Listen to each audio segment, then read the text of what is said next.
Welcome in. Good morning. It's the Max 98.3 Coaches Show for this Saturday. Let's take a look at the quick scores from last night in football. It was LaVille over Glenn by a final of 45-0. Pioneer defeated Culver 35-0. It was Bremen 40, CMA 24. Game you heard right here on Max 98.3. Northwood defeated Plymouth 41-14, the final there. And then Triton defeated Gaston 28-16.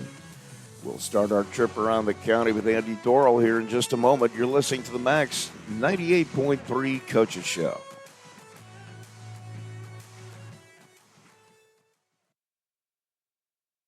Your morning, it deserves more than just coffee. It deserves Bigby coffee. From velvety lattes to our famous sweet foam cold brews, every sip is brewed with love, laughter, and a splash of fun. All first responders and veterans receive a free brewed coffee and 20% off their entire order. Students and teachers receive 10% off with a valid school ID. Have the best day ever by stopping in to your family favorite local coffee shop where every cup comes with a smile and every day starts brighter. Stop in today and let's make it a big day. Bigby Coffee, have the best day ever, located on Columbus Drive in Plymouth. Absolute Plumbing, Heating, Cooling of Plymouth has become one of the leading service companies in northern Indiana, serving Marshall, Stark, St. Joe, Fulton, LaPorte, Elkhart, and Kosciuszko County since 2014. They specialize in residential, commercial plumbing, heating, and cooling services. They also handle drain cleaning, water heater repair, commercial refrigeration, furnaces, generators, and much more. And they're the area's only York brand dealer. That's why Michiana has made Absolute Heating and Cooling their one-stop shop for service needs. Locally owned and operated with over 20 years of experience in the trade. Visit their website at absolutephc.com for complete service information. Absolute Plumbing, Heating, and Cooling, the area's top York brand dealer.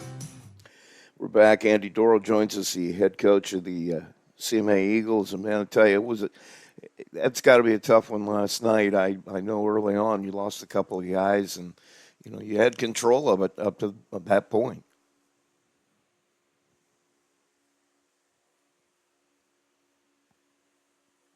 We lost it.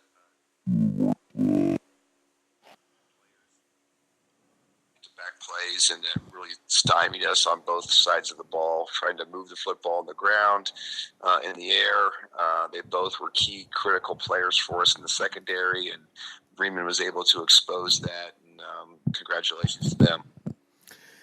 I was just going to say, I mean, you started out, you established the run really well, got through that first half, and then, your fullback goes down, Pasquale, and I didn't even know Ainsley Ritchie just didn't come back out after a play, and I assumed he was hurt, but, I mean, that's a blow to lose your two big weapons on offense.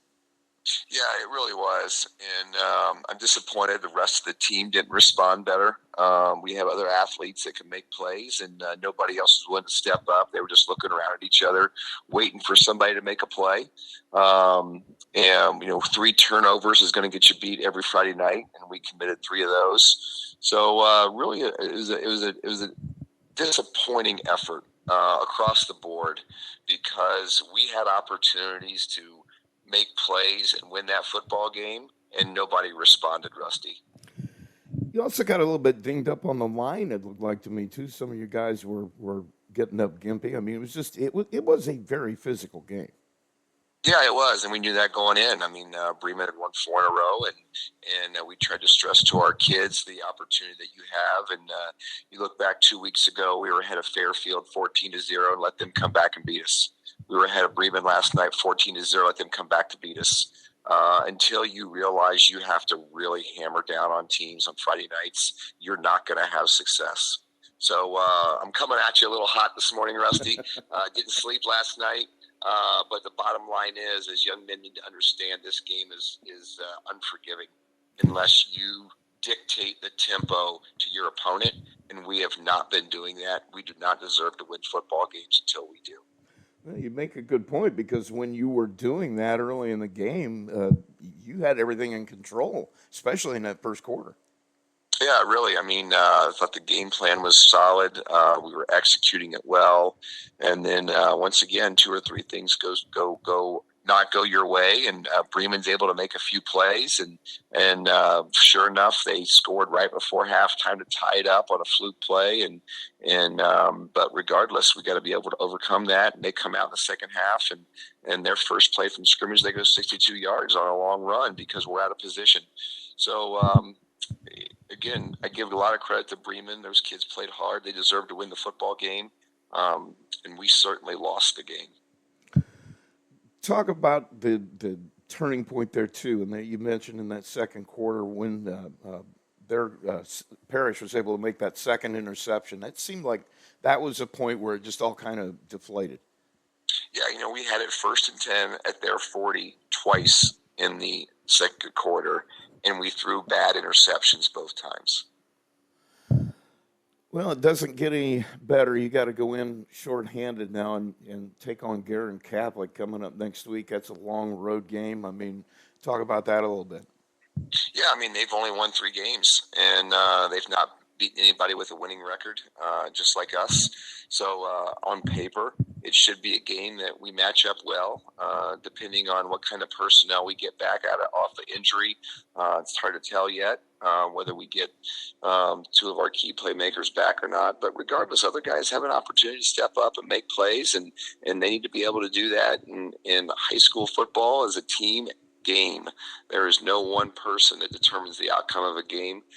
So it's important for our guys to focus on supporting each other, looking to get back to doing the basic fundamentals that they're coached to do and executing the game plans. I feel solid about what we're doing. It's just a matter of executing the plan with the aggression and tenacity that they're capable of. What is the prognosis on Richie and on Pasquale? Is there a chance to get them back next week? It's hard to say. I mean, Ainsley's been nursing a shoulder injury for a couple of weeks, and I think actually one of his teammates fell on him in the end zone when he scored his second touchdown. It's just those kind of debacles that have characterized our season, and little mistakes, and that we're our own worst enemy. I mean, we could sit here and easily say, oh, we could be, have won 5 or 6 games, but unfortunately, we have not executed well enough to earn that opportunity. Everything in this game is earned. Nothing is given. Once our guys start realizing that, then we're going to be a better football team. Well, Coach, good luck to you next week. I know we've got you on the last game of the year when you take on Glenn, and we'll catch up with you next week, and we'll definitely see you the week after. Thank you, Rusty. Appreciate you. That is CMA head coach Andy Dorrell. Stay there. We'll be right back.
Who doesn't like pizza, right?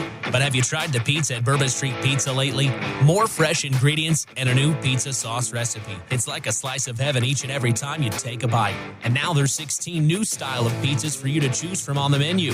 And let's not forget the mouth-watering wings or their 5 different pasta dishes to choose from. Bourbon Street Pizza with area locations in Plymouth, Culver, Argus, Walkerton, Napanee, and in Bourbon. If you're looking for a quick and delicious dinner for the entire family to enjoy, look no further than a Bourbon Street Pizza location near you. Austin Faust, head coach at Culver, joins us in this segment this morning. And, man, it's a tough loss. But, you knew what you were getting into with Pioneer. It's one of the better teams around. Oh yeah, yeah. They're a real good football team, and the athletically, their athletes are who we were worried about. Started with their quarterback, and he did some, made some really nice plays against us. They just run their wing T system just so well. They're so disciplined with it, and this is how they do things. And even the years where you don't feel like they're maybe as good on the offensive line as they've been in the past. They're just so disciplined with how they run it. They do things really well, and we kind of went a little backwards defensively as far as giving up the big plays. There were a couple drives we made them earn it, but there were some drives where we gave up a big play. I think we gave up like 70-yard touchdown run to the Rams kid, and had guys there just took bad angles, and those are the things that as we talked to our kids at halftime. It's 35-0 at halftime, and we had some heads down a little bit, and I kind of told them, like, we got to keep our heads up, but we're making mistakes, and the mistakes we're making were just big mistakes, and it just killed us. Well, I mean, I was watching the score a little bit at our game, and I noticed that. I mean, they got all their points in that first half, so evidently you got through them a little bit at halftime. Yeah, our kids, our kids do a really good job. They respond well, I feel like, to coaching and what we kind of ask of them, and we made a couple adjustments and moved some people around coming out of the half, or really kind of in that second quarter. It kind of slowed things down a little bit, but it's just kind of early on. We just had too many big plays, and when you play a team like Pioneer too, you kind of got to pick your poison a little bit. You're going to sell it on the run, and that's kind of what we did. And we had a couple slips up in pass coverages, and give credit to the Rams kid. He not only can beat you with his legs, but has the ability to beat you with his arm, and that's what he did last night too. We just didn't do a very good job of covering their guys out in the flats, and those are the things we kind of just told our guys, like, hey, we're making plays, and then we make a mistake, but our mistakes were just big. And then offensively, I felt like we ran the ball better than we have. So that was a positive. It was just as we kind of got drives going, then we'd have a penalty or we'd get a negative play, and that would just kind of stall our drive. So it wasn't a total kind of bad game for us and things. So you're gonna be able to find film and find some positives from it. Just they're a good football team, and and the speed too. Something they have. I think they're might be the fastest team we played so far, maybe with the collection of athletes they have, and that's something going forward for Pioneer bodes well from them. They get speed. Speed kills, as they say. Well, and that's the funny thing. I think we talked about it earlier in the week. What's going on down in that Pioneer School District? It seems like every year they got all their skill guys, especially, can really run.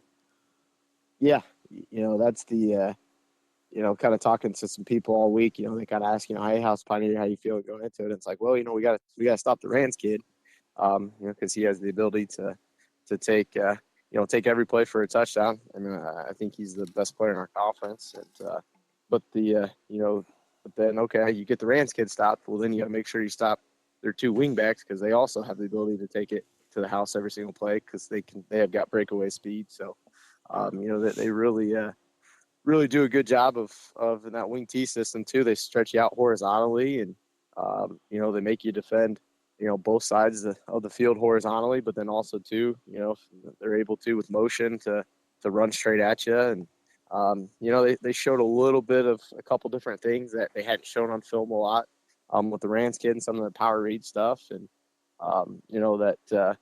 that we had guys there, but he's a senior, he's a good player, and he's just able to read it. If you're going to tackle the running back, he's going to pull the ball.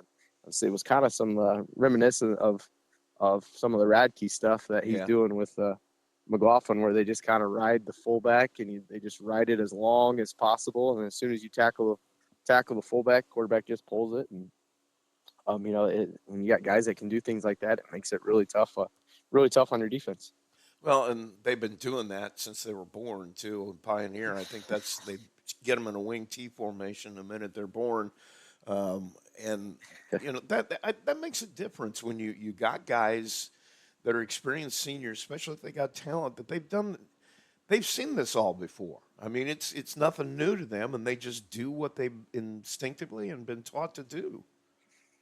Yeah, I mean, this is something that you're exactly right. Not only are the kids born into the wing T system, but by now their parents were born into it. This is a just a total community thing where, if another coach came in there and probably tried to run something other than the wing T, there'd probably be meetings, right? At the barber shop or coffee shop, right? That kind of thing. Talking about it. It's a very old school thing that makes small communities and just kind of really special because of that. Those kids know exactly what to do, and like I said, by now their parents know what to do. So they can sit around the dinner table and talk about, well, if they're giving you this, then you got to do this kind of thing. And it's just something that they're just they're extremely good at what they do. And then when they have good athletes like they have right now, I mean, it just makes it really tough on you. And I think they're obviously undefeated in our conference, and Judson is. So I mean, week 9 is going to be a big football game in the HNAC. And but yeah, this is a class that Pioneer's been talking about for a while, and you can definitely see why if you were at the game last night. It's just a really good 1A football team. Well, you talk about a class they've been talking about for a while. We talk about the tradition of that's the way they do it there ever from the minute they pick up a football. But you got a situation where you're a similar thing. You got young guys that are learning the system all the way up. You can see that in your freshmen and sophomores that they were taught, what they were going to be doing in high school, and you're laying the groundwork there for something similar. Yeah, that stuff we've talked to our kids, and our JV is going to go play, Bremen on Saturday or today, I guess. And that's just another thing that's the luxury of what we have, where we got young guys that are seeing how things go, and and we're getting everybody to play every single week, whether it's a JV game and a varsity game, and we're getting guys plenty of practice time to kind of build, and we're getting good senior leadership, and this is how we do things. And we got a whole group of guys that's I think just truly care about the program. That's not really in it for themselves. They want to have team success, before individual success. And, I feel like, culture-wise, we're in a pretty good spot with our program and, with what we have coming up with the younger guys and at the middle school level. Hopefully we can just keep laying the bricks to our foundation, so to speak. Talk about that a little bit too in terms of experience. I mean, you had the 35 points in the first quarter, but then you shut them out first half, then you shut them out in the second half. You feel like maybe some of that was that during the headlights moment there early when you were told how good these guys were, and then all of a sudden they're here and you see it firsthand. It changes things a little bit. Yeah, I think I think our kids settled down a little bit. I think our kids, again, part of some of it is, you're playing so many guys both ways. Halftime is really the first chance you get to talk to them. And you get them at halftime, and again, I kind of went in there and got on them a little bit, but it was more just like, hey man, guys, we got to quit hanging our heads. Like, we're making plays. And again, we made a couple of adjustments, and Pioneer still played their starters in the third. So, we finally got off the field defensively, got a stop. With their starters out there. So, I think it was, a good second half for us. Obviously, with the running clock, it went quick. But I think it, good from a standpoint where, I think our kids know that Pioneer's a good football team, but I think our kids also know that, they're not a 35-0, football team. I think they understand that, we didn't play our best, maybe really more so in the first quarter kind of thing. made them earn some things. But then again, there were some big plays that, for the last 2 weeks we hadn't given up. So that, those are the stuff we just got to make sure we get back and fix. And, especially as we're getting late in the season, because, again, if you can just make high school football teams try to earn it, defensively, there's a lot of times you can get off the field. Talk about where you're at right now. I mean, you've got a tough one coming up this week, but I mean, are things moving the direction you want them to be? I mean, obviously you're not probably right where you hoped you would be at this point, but are you near, the curve? Where are you at? Yeah, I think defensively you are. I think we've done a pretty good job, and I think we're battling, we're doing things that, obviously I feel like our D line's a pretty good D line, and that helps a lot. I think we get guys that are getting developed and getting better. Kind of our back end of our defense. Offensively, I'd say we're probably we're not where I want it to be. But I think we took steps on the offensive line in our running game. We just got to continue to work with our passing game. We kind of last couple weeks, we haven't been able to hit stuff that that they've been giving us that we're open. We just got to continue working on our route running, and I think other thing too is we got a lot of new guys out there, and so now at the beginning of the season, it's like, all right, this is their first however many football games of playing high school football, and now as you get down to this end of the season, now it's okay. This is the first time they've, this is week 7. I mean, it's kind of a grind, right? The bodies never went through this. Their central nervous system and things like that, and it takes a huge toll and stuff. So, that's the other thing too. So now it's kind of, all right, we're making sure, what our practices are like, and making sure we're keeping our guys as fresh as possible, and but still getting as much stuff done. So we're ready to go, but fresh for a game on Friday. Yeah, that's a good point. I hadn't thought about it. I mean, at this point, a lot of these guys in the past, the season's almost over. I mean, yours is too, but you still got a few weeks left at this level, and keeping guys healthy becomes the issue. Yeah. I mean, exactly right. Keeping guys healthy, keeping guys fresh. Making sure, obviously, you hope that they are going to bed early and things like that, but you also know you're dealing with high school kids, and you hope they're eating and all that different things. It's not the college level where you could have them in there, and and you're forcing protein down their throat and all that kind of stuff. But yeah, I mean, that's kind of always, I think, the tricky thing is it comes down here. So I mean, we've shortened our practice, and I think we've been getting out about 5:15, 5:20 every night, kind of thing, just trying to get what we think we need to get in as fast as possible, and try to keep our kids fresh, because like you said too, even when you get to week 10, sometimes it's not even the who's the best football team, it's just who's the healthier football team. And that's something that plays a huge factor as well. Come on, man, you can't expect them to stop playing Fortnite before midnight. I mean, come on. Oh yeah, would not believe, right? Or when you got kids saying like, well, this new video game just came out, kind of thing. Like, well, yeah, okay, so how many people are gonna be pulling all-nighters because of that now? Well, I'll tell you what, you got to get them playing Madden. They can learn some moves.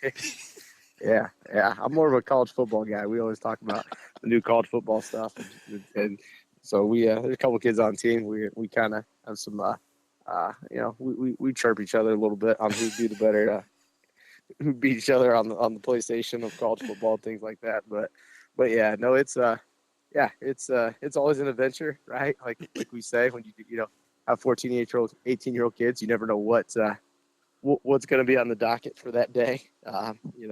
We always joke too, different staffs I've been on of, if we would just write a book, if we'd have been smart enough to do that, just log our adventures and just the stories and things that you could tell, we'd probably maybe surprise ourselves on how much we could sell, because people wouldn't believe you. Well, wait till you get at it for about another 20 years, and you'll have a lot more stories to tell. Yeah, I'm sure. Yeah, like I said, it's a fun thing, coaching and things. But like I said, you just I kind of seem to learn to just never think I'm going in knowing exactly what's going to be thrown at me that day, because you got to be prepared for the unprepared, essentially, because there's some unique things, there's some funny things that dealing with kids that just make you laugh, and it keeps you on your toes for sure. It's always something new.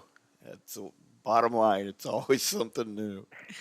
Yes, you're right. Man, thanks for taking the time. I appreciate it. You got a big one with North Miami next week, and it just doesn't get any easier. They're having a really good year. One of those traditional programs as well that has been good a lot over the years. I'm sure you haven't looked at them too much, but what do you see when you see them?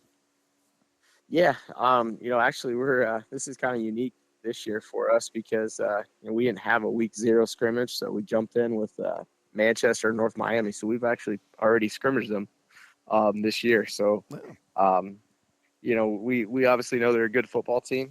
They brought about everybody back from their sectional championship team last year, and they're rolling the last couple games here, and they're going to play option football. Our kids know that. The nice thing is, obviously, we've seen it. Our starters and their starters got to go against each other for a little bit already. So I think that's going to help just with the mindset of our kids, because they know, what we're in for. And, we're going to have to match their physicality. One thing Coach Grant and North Miami do, they just, when they're on offense, they just get off the ball so hard and come at you. So we got to match that. And then,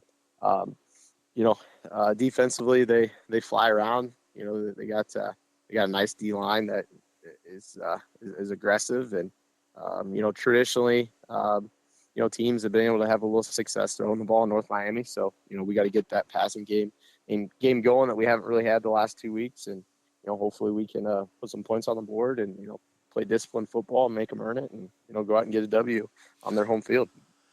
Well, Coach, good luck to you. Get that W this coming Friday, and we'll catch up during the week. All right, sounds good. Thanks, Rusty. We appreciate it. That is Austin Faust, the head coach at Culver Community. Stay there. We'll be right back. Culver's Portside Marina handles all water and recreational needs. When it comes to pontoons, Godfrey leads the industry in performance and quality, and Portside Marina has them in stock. From Sanpan, Aqua Patio, Sweetwater, and Monaco pontoons, if you're looking for a family boat, Culver's Portside Marina can help. Discover the evolution of the wake boat through luxury models offered from Centurion and Supreme Surf Boats. Yamaha Wave Runners and Kawasaki jet skis are on the showroom floor waiting. Located at 514 West Mill Street in Culver. Stop in or call them at 574-842-5000. Culver's Portside Marina. When it comes to your money, you want a bank that understands you. At First Federal Savings Bank, we offer more than just a place to deposit your paycheck. We're here for you every step of your journey. Need a loan for that new dream home? We've got you covered. Looking to save for the future? Let's make it happen together. From personal banking to business banking, we offer full-service solutions tailored to your needs, online, in person, or over the phone. No matter where you are, we're with you every step of the way. First Federal Savings Bank, we don't want to be the biggest bank, just the best. Borrowers must meet underwriting guidelines. First Federal Savings Bank is FDIC insured and equal housing lender. NMLS number 399927.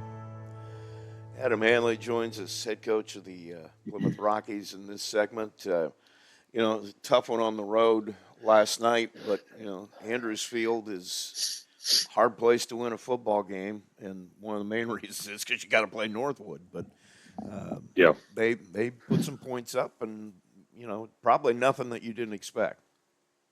No, we knew they had athletes all over the field. We didn't tackle very well defensively, and then offensively we struggled to just sustain drives. We had a couple nice runs here and there sprinkled in, but then it was followed up by a penalty. And that's what kills drives, and that's what ultimately helps you fall apart. We've got a rule of, we got goals and that kind of stuff. And it's called the rule of 18 that our offensive staff came up with. And if you take a percentage of total plays and then you take out the percentage of negative plays, penalties, turnovers, anything like that. And if you're under, that 18%, then you usually, win games. But if you're over it because you have too many negative plays, too many penalties, too many turnovers, you lose. And in the last year and a half, almost 2 years, we've followed that rule. If we're underneath that percentage, we win the game. If we're not, we don't. And last night was an easy testament. Too many negative plays, too many penalties, and too many turnovers. And offensively, we didn't score enough points to win the game. I'm beginning to see that even. I don't know if it's worse now than it used to be, or whether I'm just more aware of it. The way penalties just, even an offside on an offensive, Sure, it just, any momentum you have pretty much just flies out the window. Yeah, no doubt. And I think that was. We were just kind of scanning through some plays here before we got on the phone, and a couple 3rd and 4s. I think 2 of them at least, just from what we've watched so far. 3rd and 4 penalties, and gets us to 3rd and 9, and it's a passing situation, right? There's not a whole lot of run plays you can call for 9 yards, and we had an interception on one of them, and then the other one was an incomplete pass. We had to punt the ball on 4th down, and again, the last when we were on our little 3-game winning streak, we were running the heck out of the ball. We were gaining 4 or 5 yards a pop and moving the ball and having success, and we weren't having to force the issue to throw the ball. And last night we did. Even last week, though, too, you guys were able to especially in the second half, run the football. Right. And that's what I think was frustrating, because we've seen the success. And like I said, the Warsaw Northwood game, I said, I think I think Warsaw's a good team, and we had a lot of success running the ball against them last week. Not knocking Northwood at all last night, but I think Warsaw's defense might be better, and I think that was what's frustrating, is we've seen them have success to do it, and then same thing on defense. We saw them stop, they got some good athletes. We had an interception, and we caused a fumble. Like, we caused 2 turnovers on defense, right? So we're flying around creating havoc and doing that kind of stuff. We just gave up some big plays and bad time, a couple deep balls that got caught, and a couple missed tackles here and there, and then that ends up happening and end up, having big runs. Yeah, that sounds like typical Northwood. They, for some reason, can dial up that big play. A lot of their offense comes from that. No doubt. No, they do a good job of finding their athlete, or having the athletes first of all, and then making sure that they touch the ball. They're very good at that. I was going to say, that's been Nate Andrews' offense since he got there. Find the best athlete on the field offensively and snap him the ball. Yep, absolutely. No, their quarterback, he's only a sophomore. He's going to continue to get better, and they've always got big, lengthy receivers that can go up and get a ball. Talk about your guys. Here's two in a row. Who were you? Let's talk first about the positives. Who were you happy with last night? Ben and Finn are both about to jump in an ice bath this morning. They just got absolutely beat up last night. Finn ran hard again.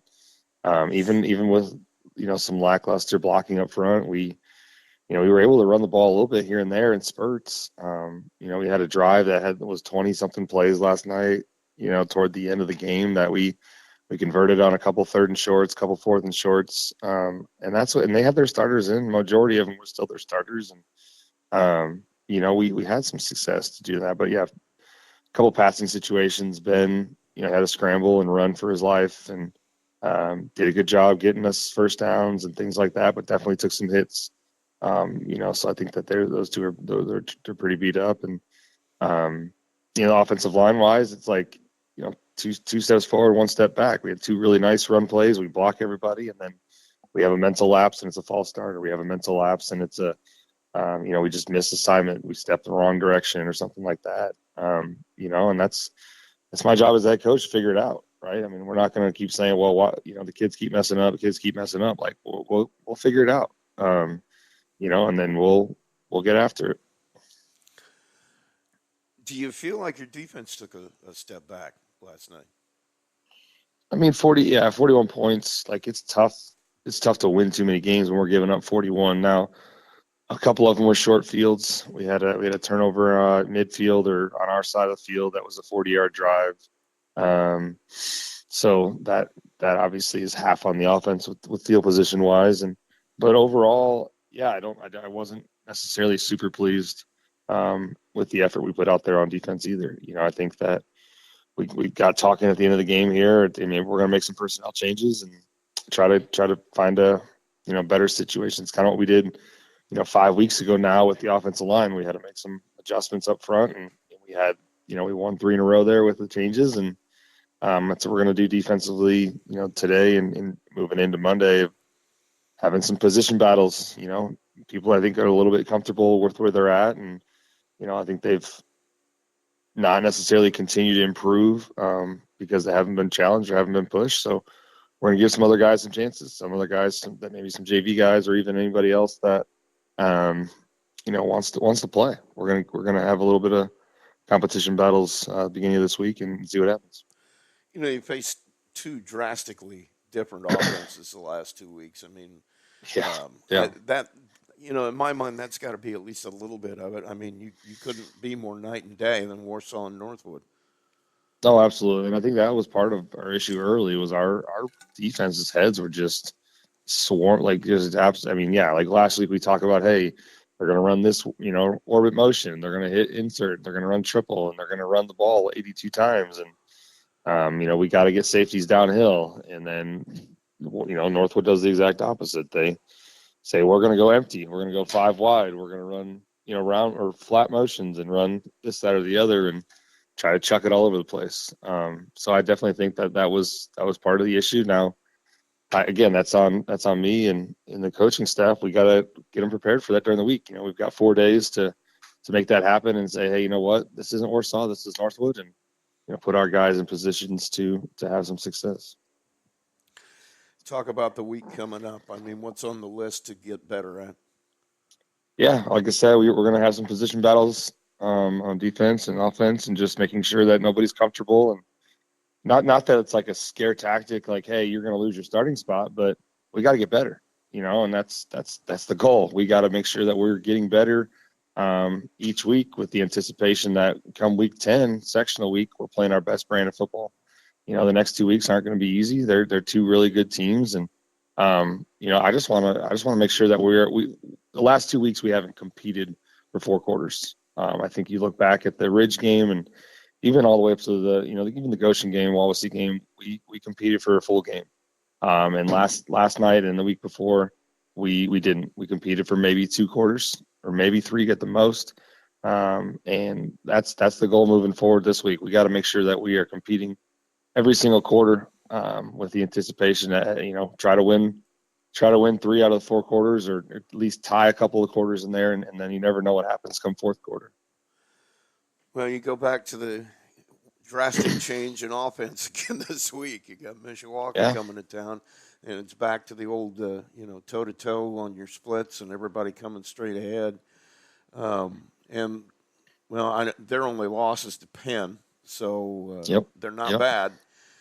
What do you? No, they're fantastic. What do you? Yeah, they're a fantastic program. What do you see when you look at them? Yeah, there's like I said, they're a protege of the old Bart Ball, but they do some different stuff. They've kind of modernized that flexbone offense a little bit with some motions and some twists, and they'll run trap and they'll run other things that Bart and some of those guys don't run.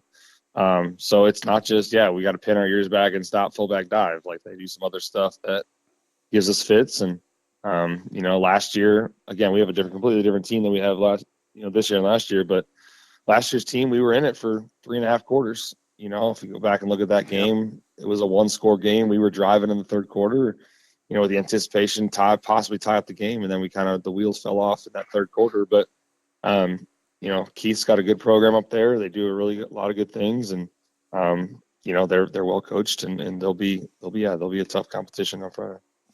Well, man, we'll see you this week. We've got your game on Friday night. So I'll be bothering you sometime during the week to get out to practice. Sounds good. It's always welcome. Come on by. That is Adam Handley, the head coach at Plymouth, and we'll take a break. We'll be right back.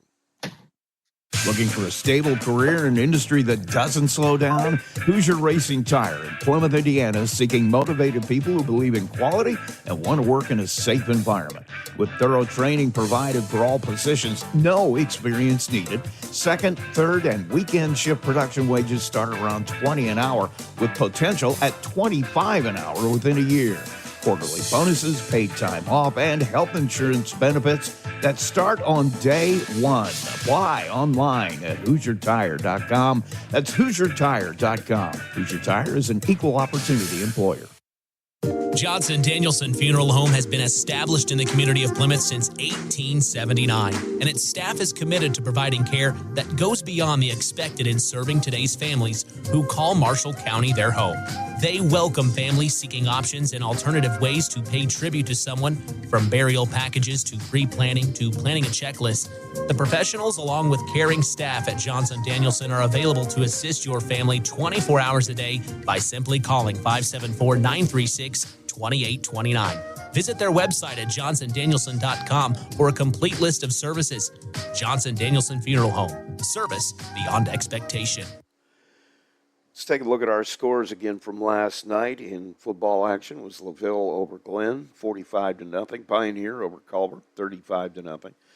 Game here on Max 98.3. Bremen defeated CMA by a final of 40-24. Northwood over Plymouth, 41-14. And Triton stayed in the win column with a 28-16 win over Caston. Coming up in just a little bit, we're going to talk to Jeff Kaiser, the head coach at LaVille. But when we come back from break, we'll be talking to Justin Grubbs, the athletic director at Bremen. Going to talk about some of the other stuff going on at Bremen in the fall. They've got a lot of really good programs hitting on all cylinders here this fall. So stay there. We'll be right back. There's a trend happening around the educational world. More and more high school graduates are attending smaller community colleges to start their educational journey. At Marian University's Ancilla College, we welcome students from all walks of life. The opportunities at Marian University are endless, from living on campus to being a collegiate student-athlete. From day one, your professors will help you create a plan for a success at Marian and beyond. Find out more about Marian University's Ancilla College through our website at marian.edu/Ancilla today. MCF got its start in 2018 with one goal: bring fast, reliable fiber internet to Marshall County. Today, we offer lightning fast speeds, equal upload and download with no contracts and no install fees. Whether you're working from home or streaming all night, Marshall County Fiber keeps you connected. We might be the new kid on the block, but we're growing fast, just like our internet. Visit marshallfiber.com or call 574-223-2191. MCF, making rural connections possible. Justin Grubbs joins us, the athletic director of Bremen High School. I mean, I know you're busy, man. I won't take up a lot of your time, but I wanted to get you on to talk about some of the other stuff going on here. Your fall sports are just they're exploding. I mean, do you have anybody that isn't, like in a conference championship position or something like that? You just have a lot of great teams this fall. Yeah, it's been fun. This has been a fun 2 weeks. Starting off with both of our soccer teams sweeping the tournament and the season trophies last weekend, and then the tennis team winning the conference as well, the boys tennis. And then last night, sharing the conference championship with John Glenn by beating Jimtown with the volleyball team. That was our first conference championship in 20 years for volleyball. So we're looking forward to our cross-country teams next weekend, hopefully doing the same thing. Well, if nothing else, just getting a few people out of that and moving them on. Oh, yeah. So we have some really strong runners, so I'm looking for that. Looking forward to that. And football team's in first place. Hopefully they can finish strong. But we have some tough teams ahead of us. We know that. You're just right. You got everybody going full guns. Let's start with soccer a little bit. I mean, that's become a big fall sport there. Your teams have been really good for quite a while now. I think that starts with coaches and their longevity, and some very experienced coaches between Ricardo Reynoso and Mark Yoder. And, they put a lot of effort into their programs and mentoring the kids and just trying to. I know the boys soccer team, just getting those numbers out is crazy. I mean, we have such good numbers for soccer for being our size of school, with having a full football team as well. And so it's just great to see that success and it building year after year. And yeah, the community really gets behind them. That's the best part of it. Let's just going to talk about the numbers thing, especially with the guys, because, you got to have 11 guys on the field all the time in football. You got to have 11 guys on the field in soccer. You got to have a ton of participation. And I mean, is there any guy left that isn't in a fall sport? I mean, that you don't have a big enough school for a lot of that. Oh, I know. And I mean, we really push that. We want our athletes to, participate all year round, and I'm seeing some really good things already from some of the athletes that didn't go out for a spring sport or are already talking about going out and maybe playing some golf this spring. That's really going to help our golf team. Yeah. And our best athletes in the school. So yeah, we want 3-sport athletes. I'm hoping the girls can kind of build on to that. We're lacking some numbers in the juniors and sophomore classes with the girls that could take us down. But I hope, coming out these next couple of years that they give it another shot and stick with it and want to be involved. I mean, it's just fun to play for your community like this and to have excitement. Like it was great seeing all the different athletes at our volleyball game last night supporting, and just seeing those guys show up and from all the different teams, tennis team, football team, and cross country teams. They were just there supporting our volleyball girls, and I loved it. Let's move on to volleyball then too, because it kind of shocked me when you said it's the first time in 20 years. I mean, you've had state runners up and everything else in that program. I mean, it's been one of the better ones around for a long, long time. Yeah.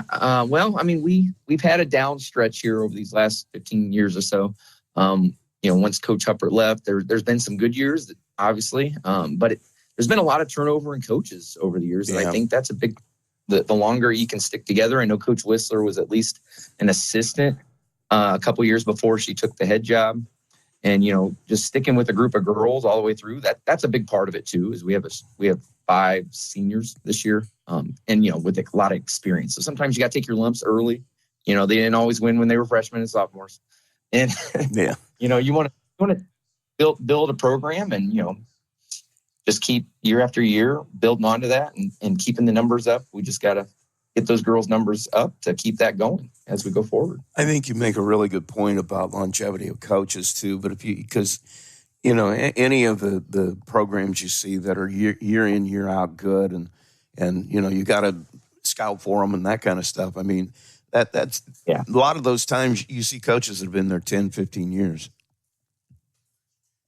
Yeah. And, you see those teams are the winning teams in the conferences typically, and, the state leaders, I love seeing a coach come in and, instill in some of their principles early, and it kind of shocks everybody like, well, wow, you have to do that. But then when you see the results, it's like, oh, we're actually serving it really well because, back in junior high, they were told they had to jump serve and, worked on it. And so when you start seeing those results at any sport, that's exciting for a coach that's invested all those hours, trying to it's got to help the program improve. It's got to be exciting for you too, because I mean that's your job, is to give them what they need to build that kind of a program. I mean, your job is to let them succeed. Yeah, you're right. I mean, I've learned that about this job, and that's my approach is a hands-off approach. I want our coaches to coach. I want them to feel supported. And that I have their back, and just really invest in what they do. I really push being involved with the youth programs and the middle school programs, and I love the coaches who are doing that and really taking ownership, because that's where we're going to see success. Yeah, and that makes my job so much easier just to sit back and I'm doing a lot, but to watch the coaches coach and do their thing and just take ownership. That excites me for sure.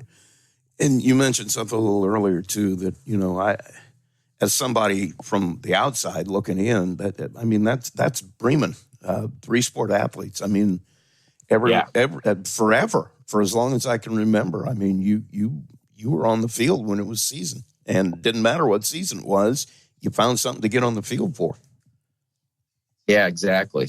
And I was a college coach, and we looked for 3-sport athletes. We wanted those are the well-rounded athletes. And when they get to college and they focus on one sport and the amount of progress they make because how well-rounded they were athletically, I mean, you think these 3 sport athletes that we have, I mean, just they learn how to be good teammates when they're not in their best sport.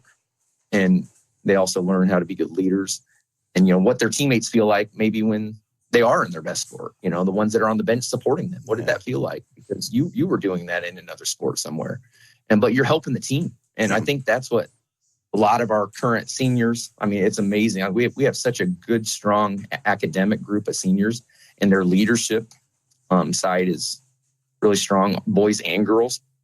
And just to see the teamwork and their support of each other is a big difference maker. And that's part of that is just showing up and helping each other out in the other sports. Yeah. Even though that may be their favorite one. Yeah. But they enjoy it. They just want to be a part of it. I mean, we're already hearing some girls that are coming out for basketball that haven't played in 3 years because they just want to be a part of it and support their friends. Right. And they'll know their role, and that's exciting. I remember having a conversation, it's been years ago now, with Gary Hudson, who used to coach basketball there. And I remember him saying that he was really push his kids to play 3 sports because he says, they're going to come in here and tell me they're going to shoot free throws for an hour every night. And you know how it goes. They'll shoot about 20 free throws and then they'll go chase some girl down the hallway. It doesn't always work out that way. He says, I want them on a field learning to compete, number one. Number two, they learn different things from different coaches. Whether you like them or not, if you're open to it, anybody can teach you something. And that's what he wanted for his guys. Yeah, I love that comment. Just be willing to learn and, having those different styles of coaches, different philosophies. Maybe, some are yellers, some are teachers, but there's different ways to motivate you. And, they all have the same intent. They're the good ones. They're all looking out for you and wanting you to be better. And just once you buy into that and you see behind, maybe the yelling part, but, once you see behind that and that they care, that's the biggest thing. Does the athlete know you care? Yeah. And once they know that, they really invest. And it's been fun to watch. Well, let's talk about your football team a little bit here as we wind down. I mean, I know early on when I talked to Justin after game 1, he says, I know there were people questioning whether we were doing the right thing or not. He says, be honest, there was a point where I questioned it too. But he has really got something going on over there, and it looks like one of those old Bremen teams that I used to remember. Better bring your helmet because they're going to hit you. Oh yeah, it's been so fun to see the progress. I mean, I've been to all of them, and from that first week at Churubusco put it on as hard. I mean, 36-7, I believe it was, and we had a running clock in the second half. Well, that was an eye opener. That was a good team for sure, and they were a very experienced team with a bunch of seniors. But it probably helped us really grow from that point. And, once the guys learned coach's system and learned to buy in, man, he's doing his thing. And that's what we hired him for. It's just, every week we're getting better. Yeah. And the guys believe, and they've been in games, even when we're down 2 touchdowns, they believe they can win. And that's what we've done these last few weeks. It's been a grind, and they've all been competitive, and just to see that progress, I've pounded it, and you got to stop us. And maybe we're undersized. Probably every single time we've been undersized in these games, even against Triton. I mean, that was a big team. Yeah. But it's helping us grow, and these kids are really showing what they can do. I'm impressed with the progress. It's like you said. Yeah, it's been fun to watch. I mean, this will be our 3rd time seeing these guys, and they've gotten better every time out. And and every coach you talk to, that's what they say. Are we getting better? Yes, yeah. And so, man, it's not flashy. It's bring it. I'm gonna go up 1-on-1 against my defender and see who wins. If everybody does that on the team, you make gains and hopefully keep us in the game. And then who can make the big plays to make the difference? That's been a big part of it, is those big plays. Yeah. Well, man, I want to thank you for taking the time. I appreciate you. I know that you got a lot to do, so I'll let you go. But I guess if nothing else, we'll see you later on tonight. Oh yeah, it'll be a good one. Two good teams, and it's gonna be a battle. So we're looking forward to it. Thanks for working the game. Well, not a problem, man. That's Justin Grubbs, the athletic director at Bremen High School. Stay there. We'll be right back. At Marshall County REMC, they are more than just your electric provider. They're your neighbors, your partners, and your connection to a brighter future. Since 1936, they have been powering homes, farms, and businesses with reliable service, innovative energy solutions, and a commitment to our community that never wavers. It's not just about keeping the lights on. It's about keeping our community strong. Marshall County REMC, powering progress, powering you.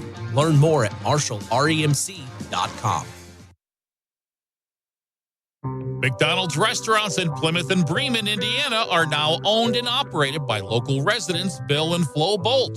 Bolt Enterprises are proud to own and operate all 4 McDonald's restaurants in Marshall County.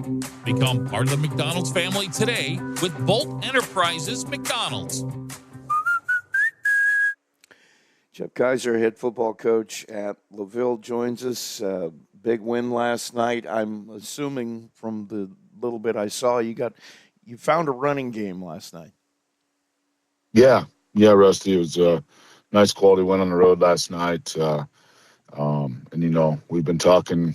Every time you and I talk about getting the line established, and our running game has to get in gear. And it definitely came to be an effect in the game last night. By all means, I was very pleased. Had a great week of practice. Going in, so we felt good as a unit.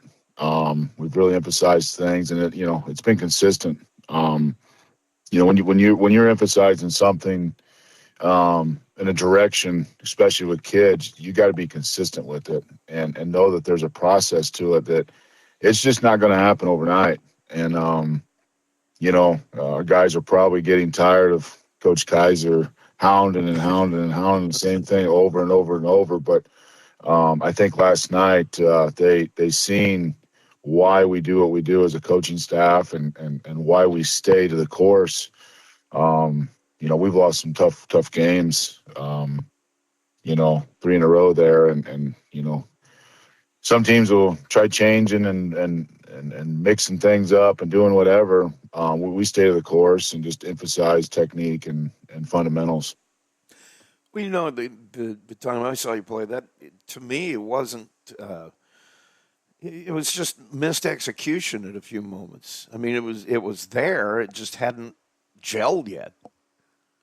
Yeah, and you're exactly right. We've talked about this. We talk about the team, and I will say this: our effort's been there all year. I mean, our kids play hard. It's just is it assignment effort, and our kids understanding that. Is it the effort that makes our unit play the best together? And we lacked a little bit of that. It wasn't a factor of our guys going out and playing hard or not. It was just a playing assignment so the unit can gel and play. And last night it was a solid team effort. Everybody that was on that field, they contributed in some way. They made a play here, made a play there, caused a turnover, had the big hit on special teams, blocked a punt. I mean, there was just so many different things that we did. And there's, looking at the stats and watching film, and just there's whatever 11 were on the field at one time, they were contributing in such a positive way. And it was the little things, whether it was getting that block we weren't getting, 2 weeks ago and a week ago, or, our running back running hard, or a corner setting the edge and then breaking down and making open field tackles. It was just things came together. And when you start doing that, you start playing faster, you start believing what you're doing. And, our coach has had a great scheme. Again, they've stuck to the course just as well. It's what we do. And Coach Rosen had a great offensive scheme and packages he wanted to put together, some things he's seen. And Coach Esch did a tremendous job of special teams. We won all 3 phases of the game. It's not just, getting lucky. I mean, you've executed what you've put on paper and what we've, practiced through the week. And it's just so satisfying to see. And then, our scout team this week, they come to play, and it's tough to get those kids motivated and understanding that they're making the difference for us on a Friday night as well. And, every one of our scout guys, Coach Bedock, he runs the scout team, and those guys brought it to us a little bit this week, and it was fun to see. I mean, there was some intensity, there was some some battles and frustrations, and so I want to throw a bone to those kids because they definitely prepare us and let us coaches know if certain things going to work or not. So just a solid team from top to bottom, from the full coaching staff. Program win last night. It's hard to get that message across, how important your scout team is and how important those guys in practice are. Pretty much in any sport, without them pushing your starters, they don't get any better. Yeah, you're exactly right. And I hope that they understand that they were that big part, right? And that's something we can build on in a program here as we're on the doorstep of getting into the playoffs. It's so hard to simulate another team in so many aspects. And, you got to get pieces and got to put some scout guys in the right place to give us that right look. And I think some of the guys are starting to understand, like, I can be a difference. And that's where it's at. If those kids feel they're a difference, then they truly feel like they're just not spectators for, come a Friday night, that they were part of that. And, again, I just overly pleased with the preparation we had all week long. And then, we come right out of the blocks and we're ready to play on Friday. That was for sure. Yeah, I just know how hard that is. You got the scout team, and those are usually younger guys, and then they have their own game during the week. They don't really get to prepare for it. They're preparing you. But that's the key thing, is to make sure that varsity's ready to play on Friday. Yeah, I mean, we play on Monday nights, and then Tuesday they're thrown in the fire again, and we expect their intensity to be up, because we've installed on Monday, and then it's go time. So yeah, those guys, they definitely play a gauntlet. We talk about our gauntlet schedule. They play even more of a gauntlet because they really don't get a day off. So, yeah, I mean, we had really good balance last night. Just a lot of good things we did well, and we beat a good Glenn team, and we beat them pretty good. Glenn has given some people fits, and they've been right there to the end in every game. So you got a quality win over a very quality opponent. Yeah, and we knew that, and Russ, you and I talked about that, and it was a homecoming. I mean, a good big crowd, great atmosphere. Walking onto that field at the start of the game, the way that both sides had a crowd, you can tell both programs are 2-4. I mean, you could tell this is a rival game, and whoever's going to want it more is going to win this game. And we knew we needed to punch him in the mouth right away, and take that the motivation of it's our homecoming and all that jazz right out, and then continue punching them for 4 quarters. And we did that opening kickoff. We came down, we're physical. We set the tone, and then, we get them 3 and out. We score. Just a lot of things that just kept going. And that's the thing of high school sports, and you get that momentum if you can stay with it and don't get complacent because you're up 21, 10 seconds in the second quarter. You start watching the clock and you start playing undisciplined football. That's always a coach's biggest fear. And we didn't do that. We kept the hammer down, and we kept making sure that we wanted to prove who the better team was last night. How do you feel about your defense? They get another shutout. You feel like they were trying to make a statement too? Oh, absolutely. They crossed the 50, I think, twice, Rusty, maybe 3 times. Closest they got to scoring us was a 30, and they run a spread offense with a really, really good versatile quarterback, and he's got a lot of weapons. It's no secret they got athletes over there. They had a line that was, pretty solid, and You know, we played assignment football. I mean, there's times, you know, guys are rating them from up top and saying everybody's covered. And, you know, that's a blessing because, you know, they run some 5 receiver routes. And it's hard. It's hard to cover all those guys, you know, but yet still trying to get pressure to that quarterback. But I felt, you know, we got him on the run several times and he didn't settle in. And it's a big factor, especially, like I said, they run a spread offense and they have team speed. And I was very pleased with the defensive effort. I mean, anytime you get a shutout is tremendous. And then you look at, okay, how close were they to scoring? And it's like, wow, like we really did shut that offense down for them. And that's obviously defense wins championships, wins ball games. And that's what we did last night. I was going to say that not too many people have been able to shut them down. I mean, they've been able to get that offense rolling, and it looks like you did handle them. Yeah, you know, and then the offense was feeding off of that defensive energy. You know, up front, Rusty, we were probably the most physical we've been as an O-line. And, you know, again, it's stuff we've really been emphasizing at practice. And, you know, I'm gonna throw a bone out to those guys, Austin King, Cade Hernandez, Riley Philly, Keenan Richard, and Braden Foster did just fabulous up front. I mean, there were some breakdowns. I'm not going to say, you know, but man, we had some surge. We were physical, and then Brock Guest, our fullback, that you know, he last night he did a lot of blocking for us as well, and opened up some huge holes from the running back spot, and just satisfying seeing some things that we've really emphasized and trusting the process, and the kids again understanding that it doesn't happen overnight. That we have to just be persistent and keep putting that helmet on, going to work, and you'll see the reward at the end. And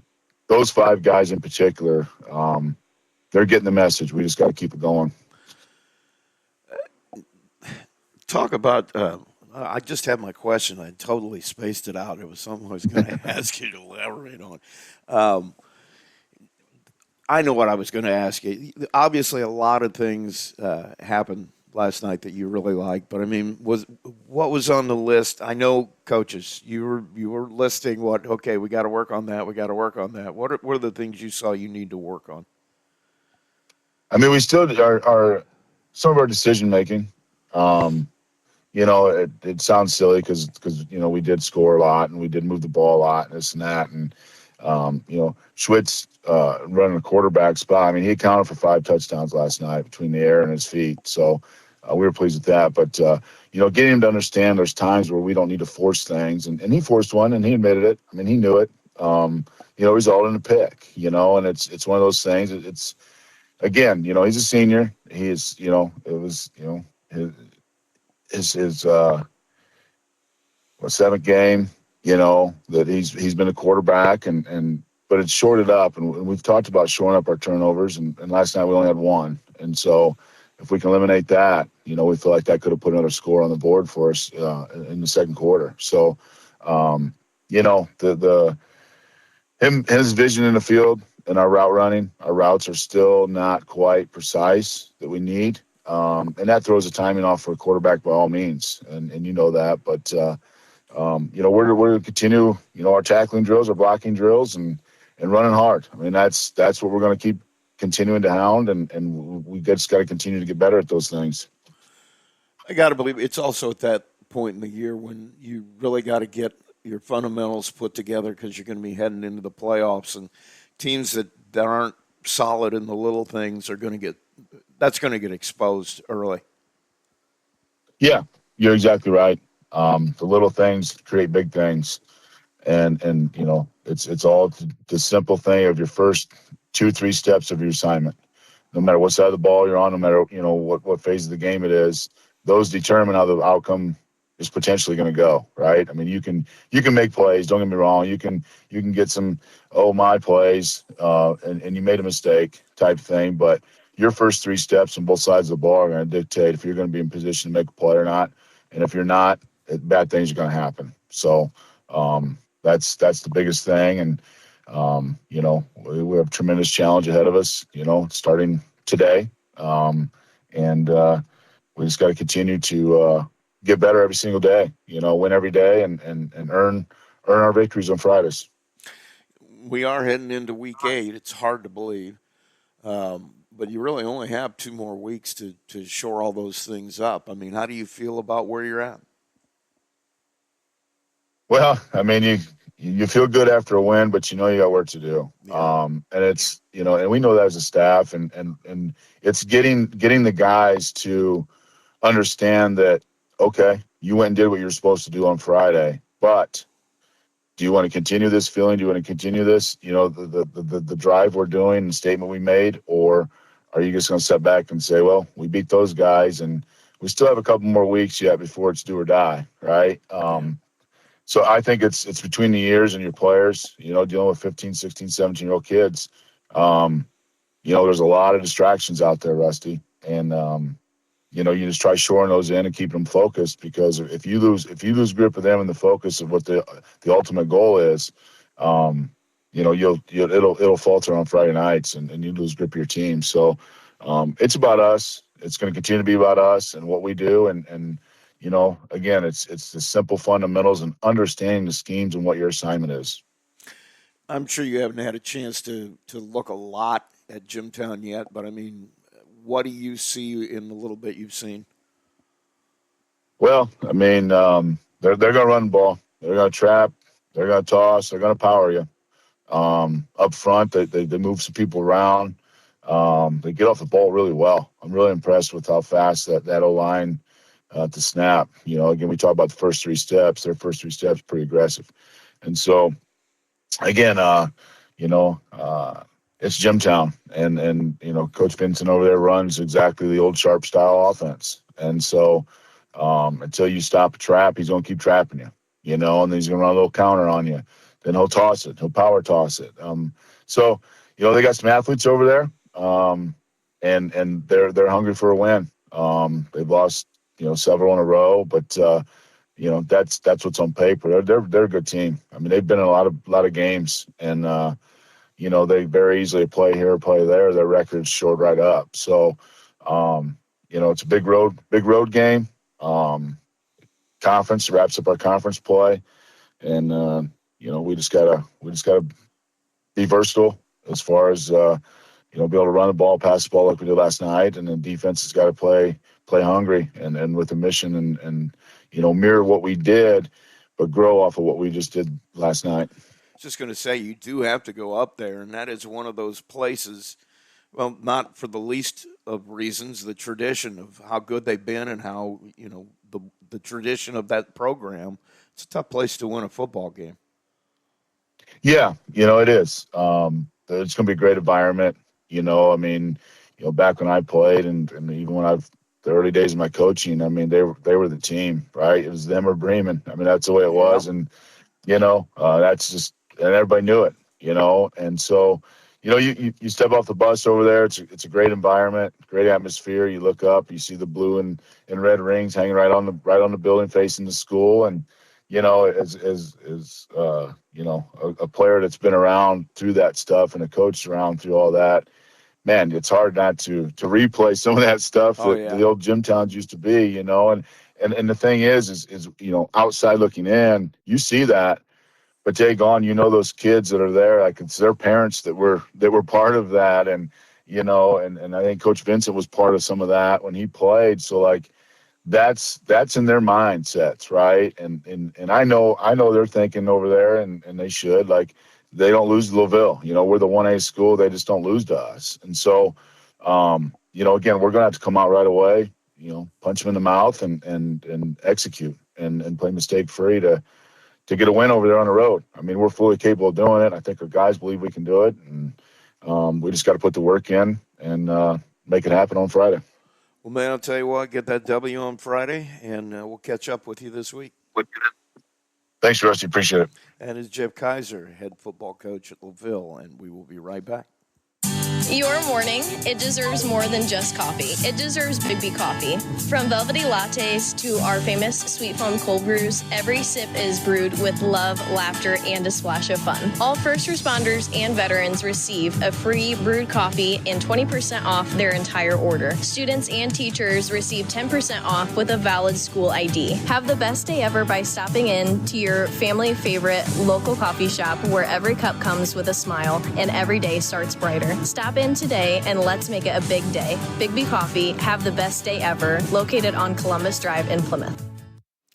And Justin Magonia steps in, head coach of the Bremen Lions. Okay, now I'm going to ask you a question here to start off. It looked to me like it was just old-time football last night in the sense in the second half.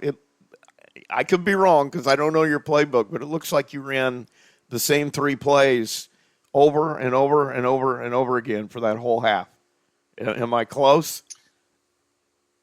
Yeah, you are. But it goes a little deeper than that, right? Like, so we found the matchup that we wanted. I know it looks like at times that I have one formation and one play, especially the last 2 weeks. But I promise you that we work on multiple things throughout the week to, have answers. I'm not, it's not my first rodeo. I'm not dumb. I know that guys are going to throw guys up in the box. And at some point in time, we're going to have guys bigger and better than us up on that line. So what do you do to counter that, right? Are you working towards something, right? The bigger picture, or are you just working for that win on that Friday night? And I'm here to tell you we're constantly working for the bigger picture. It just made me feel good to see, all the old football coaches that I've been around over the years, if we're going to run this till you stop us. And there's no reason for us to do – there's no reason to go to a 5-receiver spread if we're having all that success right up the middle. Yeah, and for sure, right? Like I've been in games. One of the reasons why I chart plays is because I've sat there early in my career and was like, why didn't I run this again? Yeah. I just ran that play for 15 yards, and I never came back to it.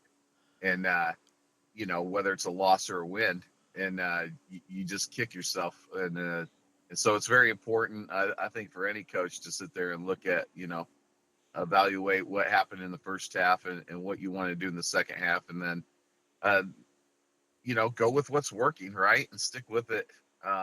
Sometimes we like to outthink ourselves. Again, I've always said this. I don't want to be the smartest guy on the field. I want my players to be the smartest guys on the field. So I'm okay if everybody thinks that we're just vanilla and I'm not smart enough to run empty or the wing, or spread or, any of those things. That's fine by me. The only stat that matters is the W on Friday night. And how many running backs do you have? I mean, Mosier had some trouble getting back on the field, but you had a different starter. And then Miller takes over in that second half, and he had a great game. Yeah, I mean, Miller is the starting fullback. I mean, he takes all the snaps there. But the tailbacks have been by committee. We don't have a lot of depth on this team, but we do at that position. So it can be Jace Pippinger, it can be Parrish, it can be Cannon, it can be Mosier. And then, and then the one steady guy back there is Miller, and he does all the dirty work, right? And he's happy to do it, right? Like 3 yards in a cloud of dust, and he's celebrating. Glad to see that he got a touchdown last night, but he's the kind of guy that doesn't need it. He's happy to be out there playing the game of football. I honestly believe that kid loves to play the game of football. Well, that's obvious, yeah. Yeah, just watching him play, he plays that way.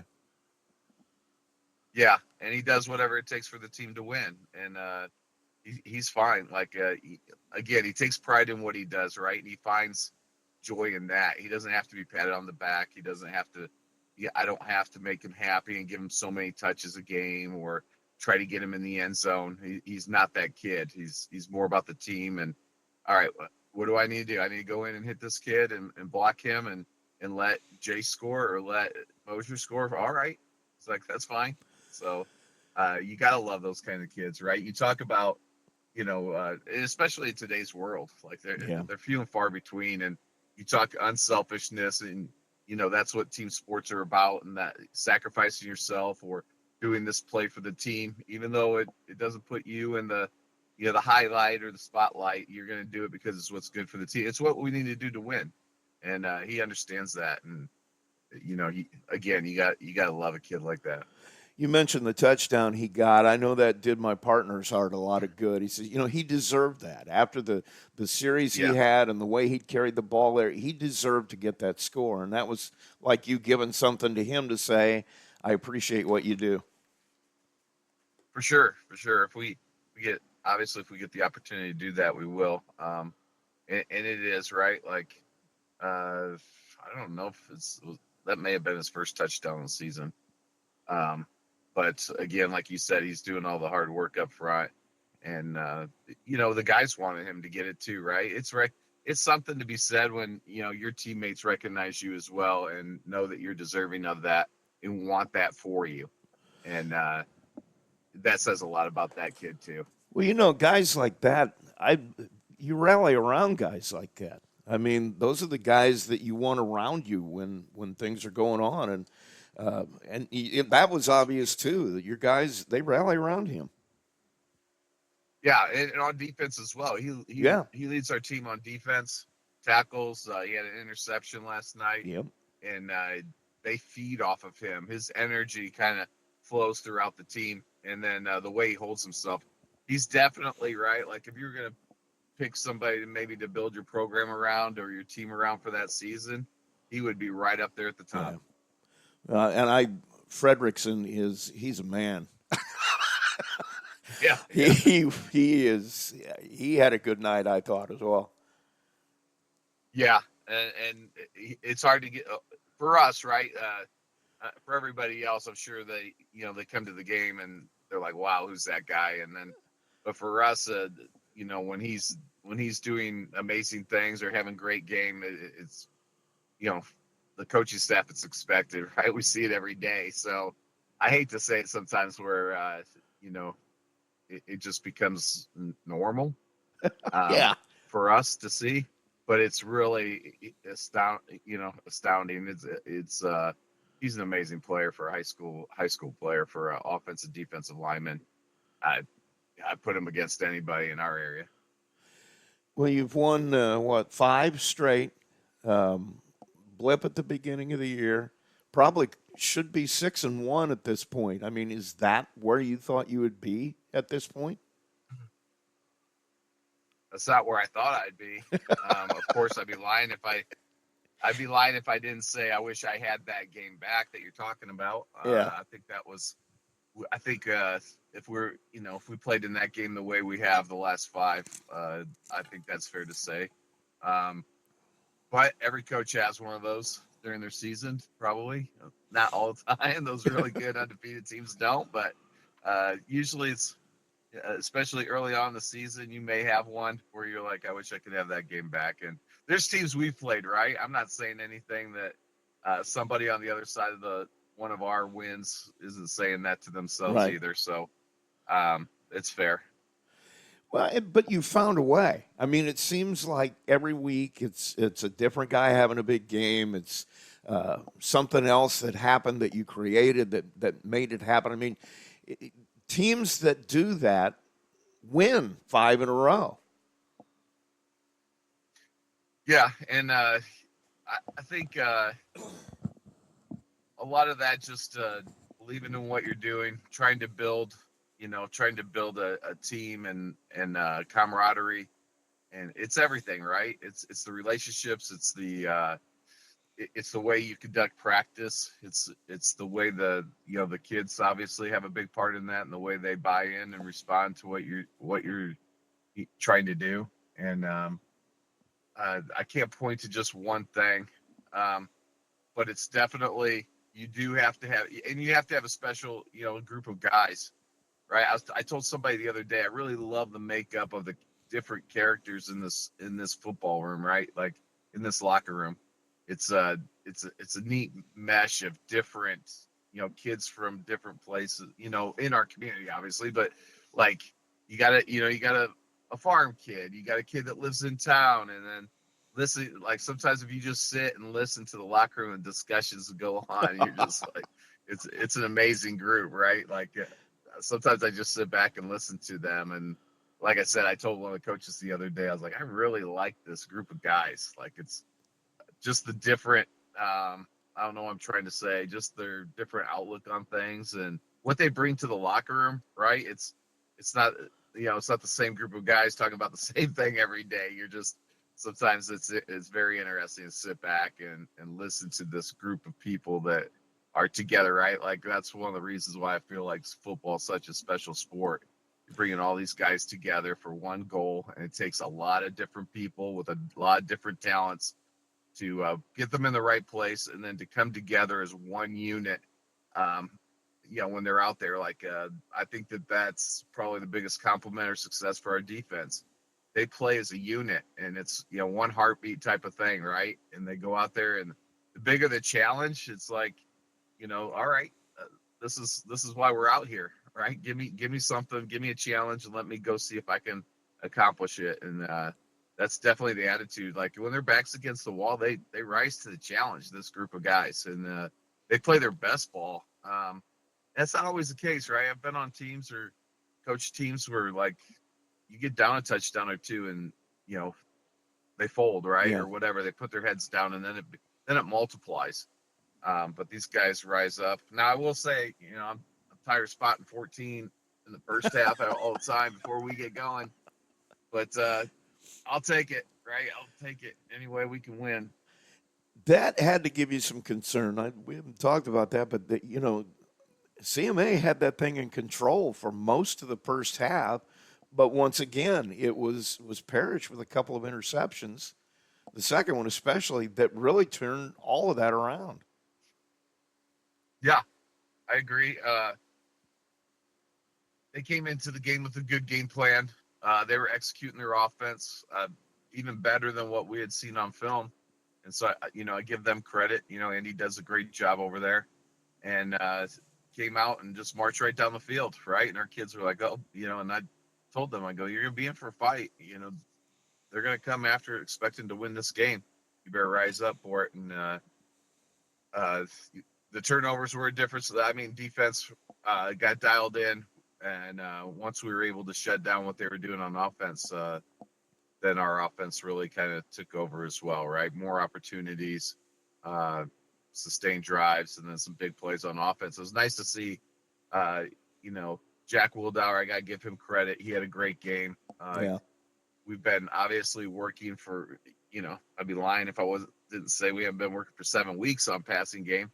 And he really had a nice complete game, throwing and running last night. I was going to say, he was our player of the game last night. And he's another one of those guys, just gritty, gutsy, and you can tell guys rally around him.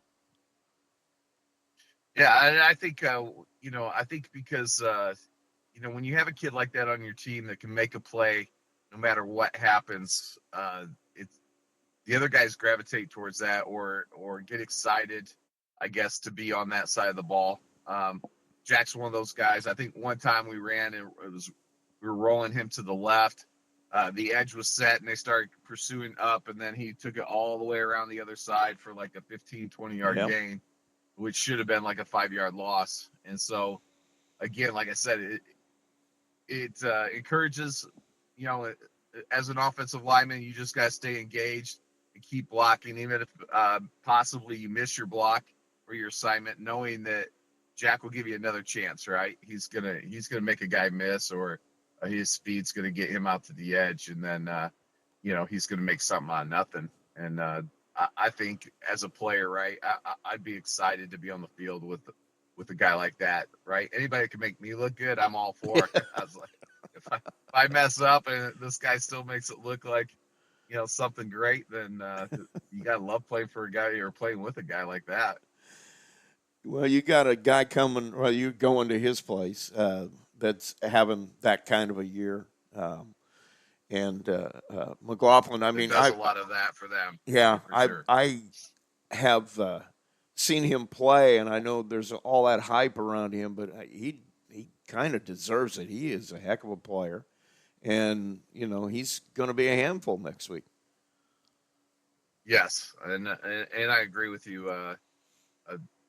I coached against him when I was at LaVille, and so he was great then, and he's even better now. It's hard to imagine. Yeah.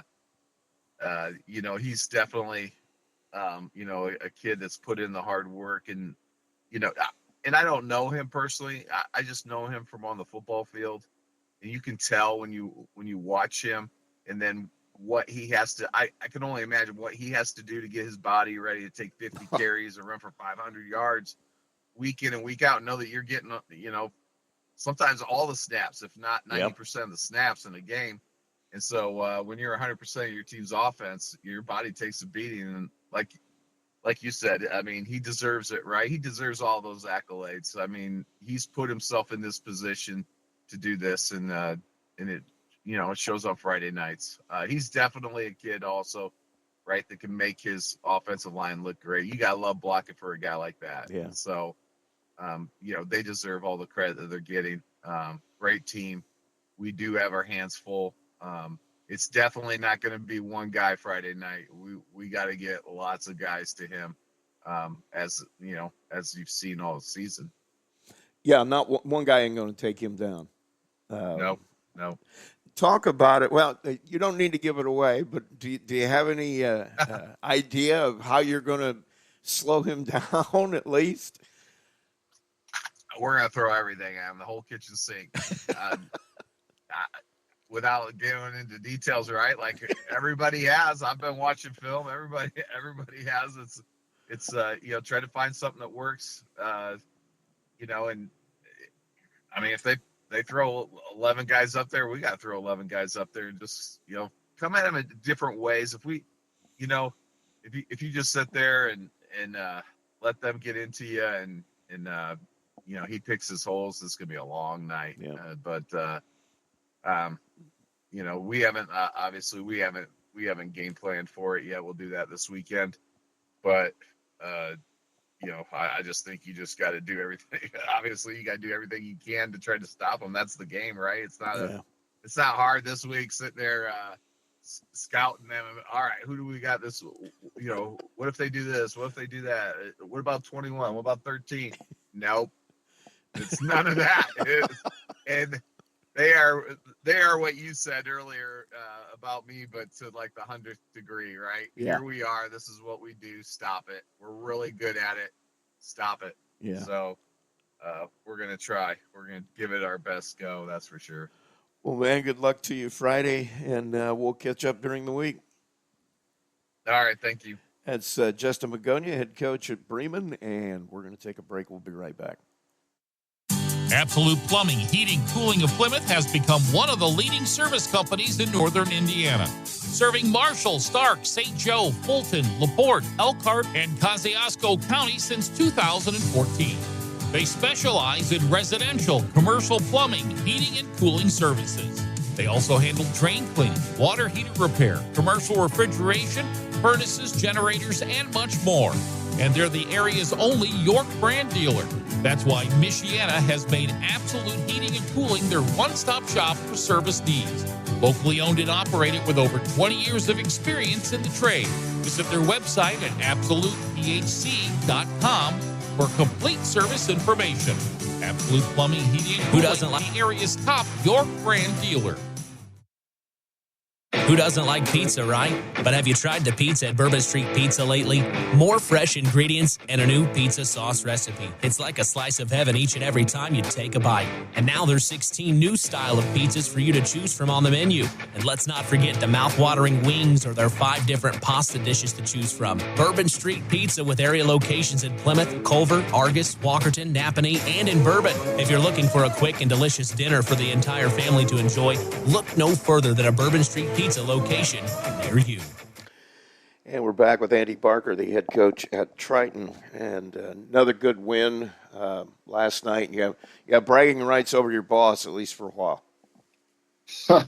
Yeah, Tony took it pretty well. The boys played extremely hard on both sides of the ball. And hats off to Caston because they came much better prepared than I think our boys thought they were. And so we knew it was going to be a dogfight. I think you and I talked about it on Thursday with it being a trap game, and it never necessarily felt like we were out of control of the game, but we certainly didn't feel like we were just going to run away with it either.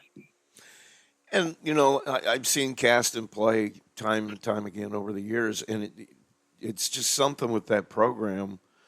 They cannot have a win coming in, and it's like they don't notice that. They're going to leave everything right out there, and they're going to make you want to have an ice bath even if you win. Yeah, they were big and strong, and had some really skilled players. They're going to be a nightmare here in the years to come because they're very young. So, yeah, they played well, and our boys came out a little flat again here a couple of weeks ago. We had the same issue with Winnemac, and kind of the same outcome. It never felt again like we weren't in control of the game, but it didn't feel like we were going to run away with it. They fumbled their opening kickoff. We got it back, and I think we scored within the first 3 or 4 plays. And I kind of thought, at least in my own head, okay, here we go. Let's open the gates and get her going. And it never really got to that stage, I guess. But that's because Caston plays hard, and their boys are tough, and coaching staff works hard. Let's talk about your guys a little bit. I mean, you're at the we're going into week 8. Did you think, new head coach, never been a head coach before, coming into this year, that at this point you'd be looking at 5-2? I knew I was going to have a special senior class in a 1A program, and when you have that, the expectations are going to be very high. I owe that to the seniors. I owe that to their parents. So, I'd set the expectation high. Quite honestly, I'd set it a little bit higher than this. I didn't think we would have 2 at this point in time. And so, yeah, I think it was there. And yes, being first year, that definitely added some growing pains that quite frankly, I don't know if I was ready for, just because you don't know what you don't know. Right. So, yeah, I think we're where we need to be. I think the biggest thing we have going for us right now is that we're relatively injury free. Yeah, we've got some guys with bumps and bruises, but who doesn't? So, when you combine the experience of the seniors with the fact that we're relatively healthy, it should set us up to finish really well. What do you feel you're doing best right now? I think our attention to detail as a staff has really come together. The guys are communicating on Friday nights, and I understand that really wasn't necessarily a thing last year for them. Heck, they're communicating so much that at some points in time I have to take the dang headphones off because I can't think about the play I'm getting ready to call and then call it. So every once in a while I'll take it off, and they know I'm not mad at them. I can't think. And so it was funny last night. I took them off a couple times, and I think we scored each time I took them off. So I jokingly said on the headset, I'm like, I might have to just give these to somebody else the rest of the game. So, yeah, I think the attention to detail on the staff side is really good. The seniors are starting to step up. They're starting to be more vocal in some cases. And so it's setting up to finish very well. What do you think you got to get better at? Again, me, it's the attention to detail piece. Last night we had a block punt, and they ended up getting a safety on that. Thank goodness it went through the back of the end zone, and they didn't recover it in the end zone because our punter, which is our stud, is Jaden. I don't know if he just had a lapse in judgment, or he clearly was going to get it blocked, so I'm not mad at him for getting blocked. That was a blocking issue, but post block, we needed to really get after the ball, and I think he just spaced it out. So thank goodness that thing went through the back of the end zone. So we need to clean up some special team stuff. Our defense had another solid night, but we struggled a little bit with what would be their flood type of pass, and Pioneer's going to run the exact same thing that we saw this week, next week. So we got to deal with some of that. And then offensively, we're just starting to look at that now. I think some of our blocking assignments didn't look great. We had some guys that energy-wise, the energy was super low last night for the whole team. And so I gave them the day off, hoping that will help a little bit with the spirits. And then I'm going to get with I have a leadership council that we're pretty proud of. And so I'm going to get with those guys and just check in with them and make sure, that their head and their mind and everything's good to go. So I think really the biggest thing for us is getting that energy back going in here into the back end of the season, and paying attention to some of those small things, because those small things against good teams will really hurt us. So I think that's where we're at. I think that is a problem. A couple of the other guys earlier in the show talked about, at this point in the year, you got to worry about injuries as much as anything else, and keeping people fresh. It's a long grind, and it's a physically demanding game, and it can take a toll. Well, it's hard, and it's hard on the boys. And what I don't think most of the people understand is that, when I played or when you played, football didn't start until August. I mean, we had some lifting over the summer, but we weren't in pads and we weren't doing X's and O's. We were just working out and having fun with our buddies. Right. For these young boys, like, football started in June.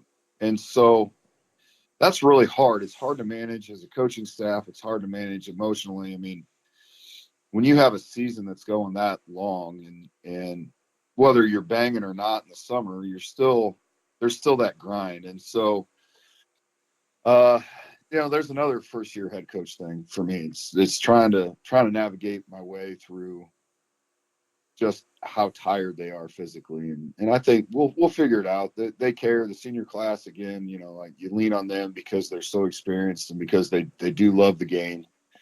And I think we'll come out the other side. We just need to have those open and honest conversations amongst the boys. And, hey, how are you feeling? How are we going to get this thing turned around and make sure their head's right?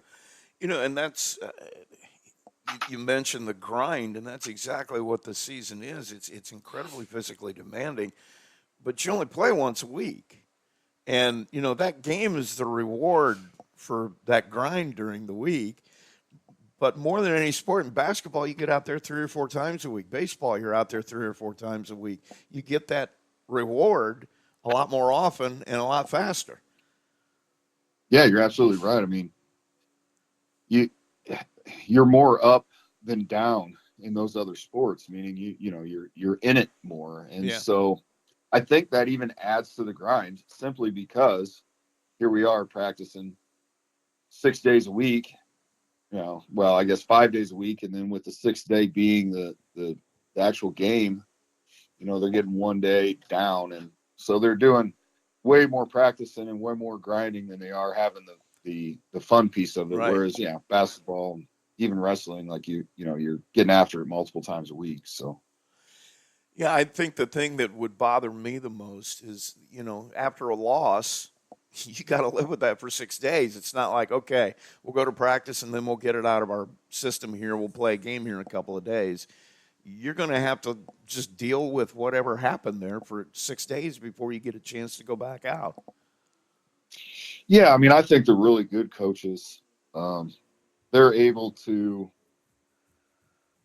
stew over it for 24 hours, really, whether you win or lose, but definitely in a loss. And then, they're able to put it behind them and move on and find the things that worked and really look at the things that they need to get better on and then deliver that to the boys. We had some of the area guys out there took a tough loss this weekend, and they're going to have those conversations again with the boys, like, hey, stay the course, trust the process, and get ready for the playoffs. And for us, finish the conference strong. I mean, if we can get a win over our next 2 opponents, the prayer is we'll at least have a share of the conference title. Yeah.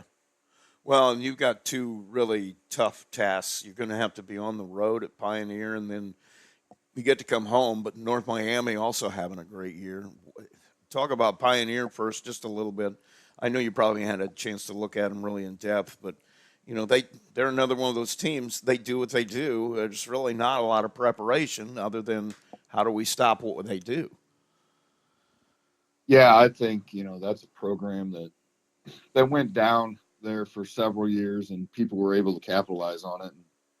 But because they are so heavy in tradition they've crawled their way back out, and they're coming out the other side very well. And so they're going to be really, really tough. And that's good. I think that allows the boys to feel out where they're at. You know, we got a good feel against Jetson, and that actually came out pretty positive. And so hopefully they can take how we played with Jetson and take that into Pioneer with some momentum. But yeah, you're right. You know exactly what they're going to run. They're a wing T, and they're going to run midline and veer, and you're going to have to stop all of those things. And so they've been playing very well. Again, I've only really seen their record. I'll start focusing on them here in about 12 hours. But yeah, I'm looking forward to it, because then we know where we're at definitely going into the playoffs. Well, man, I want to thank you for taking the time, and good luck to you as you go down there, and we'll catch up during the week. Thanks, Rusty. I appreciate you, buddy. It's Andy Barker, the head coach at Triton, and we'll be right back. Coke Zero is now Coke Zero Sugar with great Coke taste. Some people were excited to hear the news. Some were skeptical. So we're not going to have the star of the show you're watching come out and say, "You'll love it." No special jingle written by this week's hottest pop star. No famous internet celebs who happen to be holding the label just so. Okay, maybe just one little portion. The only thing that will make you believe Coke Zero Sugar has great Coke taste is trying it yourself. Ice cold Coke Zero Sugar. Try one today. Culver's Portside Marina handles all water and recreational needs. When it comes to pontoons, Godfrey leads the industry in performance and quality, and Portside Marina has them in stock. From Sanpan, Aqua Patio, Sweetwater, and Monaco pontoons, if you're looking for a family boat, Culver's Portside Marina can help. Discover the evolution of the wake boat through luxury models offered from Centurion and Supreme Surf Boats. Yamaha Wave Runners and Kawasaki jet skis are on the showroom floor waiting. Located at 514 West Mill Street in Culver. Stop in or call them at 574-842-5000. Culver's Portside Marina. Ron Brown, the head coach at Glenn, joins us here in this segment on the Saturday Morning Coaches Show. Man, that was a tough loss last night. Absolutely. Yep. Very, very tough with a very good football team, one of our big rivals. You knew it was going to be that kind of a fight, though. I know I'm talking to both you and Coach Kaiser during the week. It was I got the feeling him especially didn't really know what to expect other than it was going to be a fight. Yeah, a lot of our kids know each other. Emotional game. They want bragging rights, and obviously this year LaVille got bragging rights again. They found a way to stop your offense. I mean, did they do anything different? What were they doing that was giving you problems? I mean, they just played really good coverage defense. They were able to cover our wide receivers, provide pressure on our quarterback, and they filled the gaps well. They had a lot of effort. And so when you do those things, you're going to have good results. Defensively, how do you feel about where you're at with last night? We need to know and understand our assignments. We have to tackle a lot better and fill the gaps. I mean, it all comes down to those fundamental things. And if you don't do those things, you're not going to have a good night. I'm thinking maybe, from your point of view, how it's going to be interesting for you to deal with the mental aspect of this, how they're going to react to this. Because, it's a blip at this point in the season. You still got a lot to play for. You got the playoffs coming up. You got 2 more games. You got to keep them engaged, and I'm sure you're interested in how they're going to come out and practice this week. Absolutely. You're going to figure out what kids really, really want to be here, what kids care about their teammates, and what kids are, being selfish and weren't locked in from the beginning. And so that's what you're going to find out. And hopefully you have a lot more that are in it for their teammates and want to play for each other than the latter. But at this point, that's what sports, what they do. They reveal the true person, right? And so I'm hoping that we see effort and we see improvement, and we do that, week to week. I tell the kids, the other team, they practice too, all week long. And so expect them to do good things. And so when you're playing a game, you got to be able to withstand the lows, and you got to enjoy the highs briefly. And so, there's an ebb and a flow to a football game. And so you need to be able to handle that. I've heard so many coaches say exactly what you just said. There's ups and downs, and the teams that are great are the ones that even those out. They don't get too high when things are going well. They don't get too low when things are going bad. And that's what separates everybody. Absolutely. We, in the state of Indiana, if you're doing it how you should, we're doing education-based sports, education-based athletics.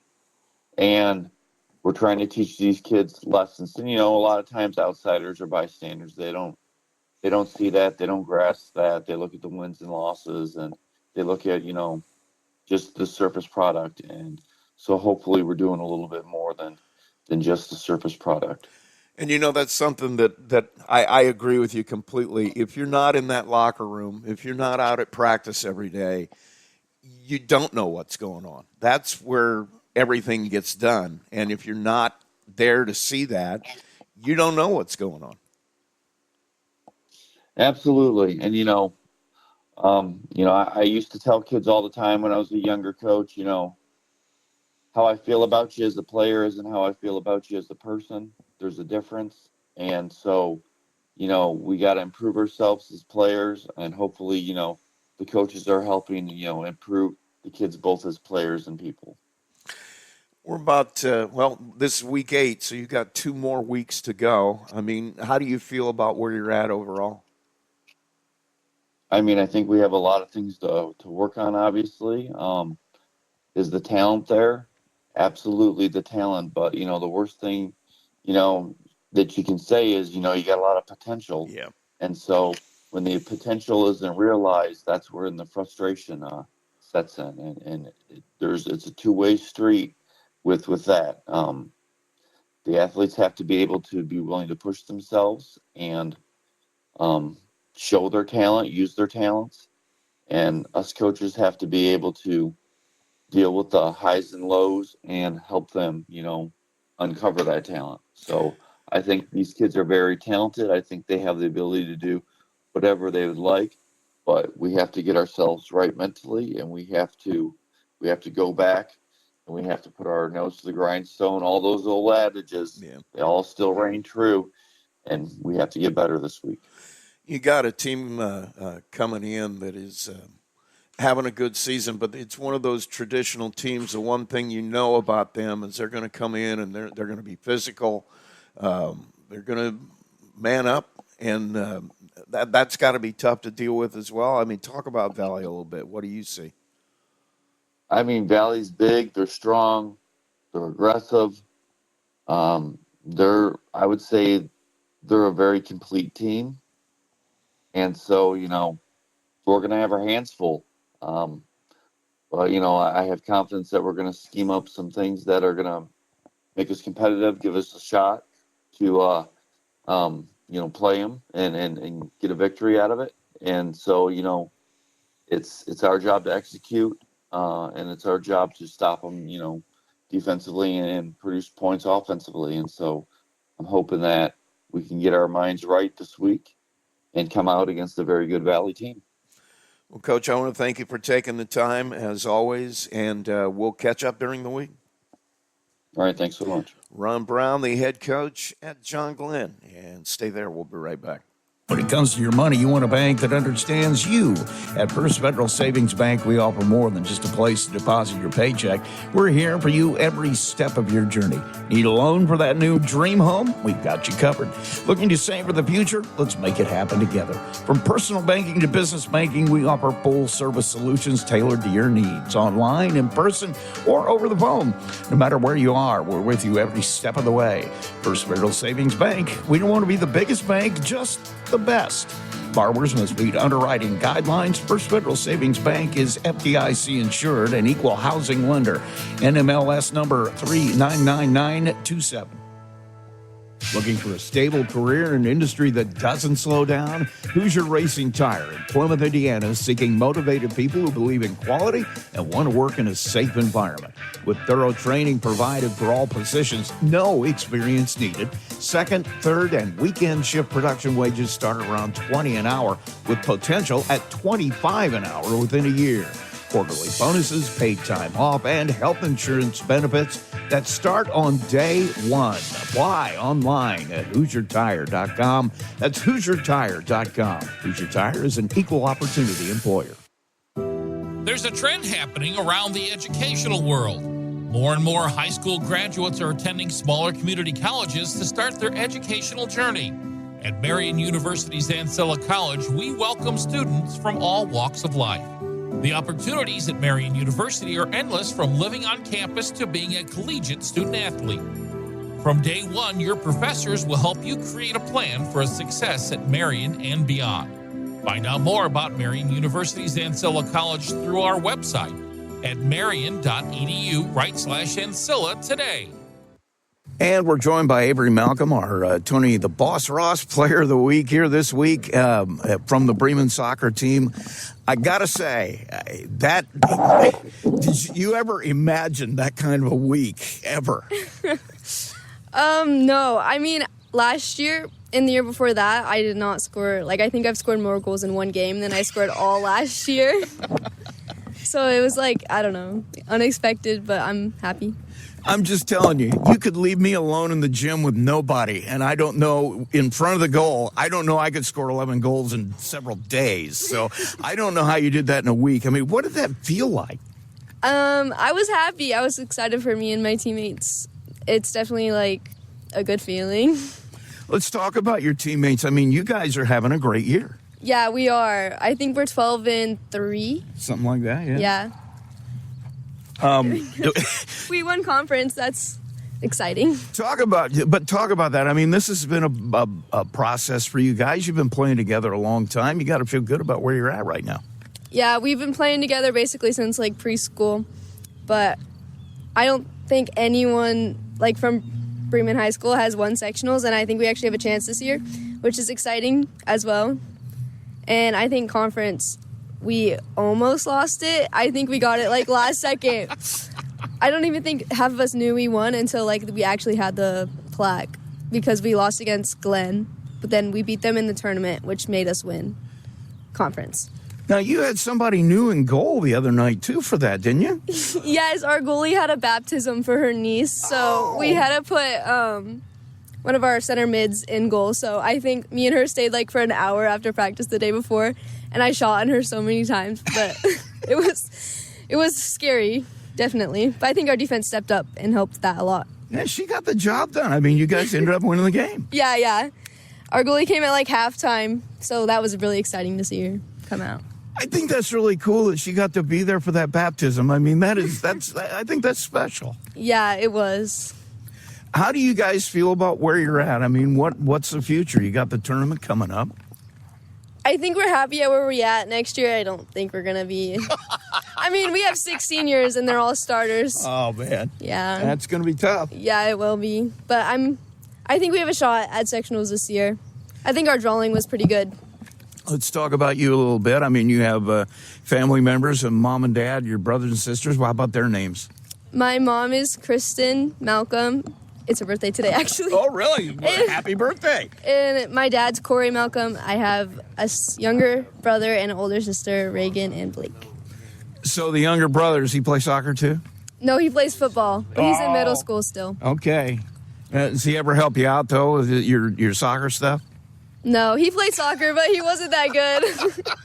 So he decided to play football. Yeah, he switched it to football, I think, last year. Wise guy. Yes. Talk about school. I mean, obviously you have a favorite subject, I hope. What would that be? I don't know. I like math over English, preferably. I think math, I like it more because there's one right answer, and English, I feel like they're cheating.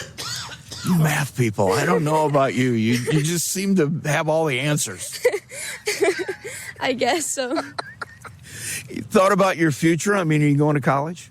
I plan to, yes, but I haven't, I got accepted to IUSB, but I haven't heard about soccer for anywhere yet. Okay, how about what you're going to study? I want to study criminology. Oh, okay. Well, you know, I hate to say it. I used to be on staff at Ancilla. They got a pretty good, Yeah. Yeah. It's close to home too. Okay, I'm sorry. I won't do any more sales jobs. So you do want to go into criminology? Yes. Well, all I can say is congratulations. Keep scoring. I mean, you have the school record for a single season, and thanks for being here. Thank you. That is our Tony the Boss Ross Player of the Week. Avery Malcolm, stay there. Johnson Danielson Funeral Home has been established in the community of Plymouth since 1879, and its staff is committed to providing care that goes beyond the expected in serving today's families who call Marshall County their home.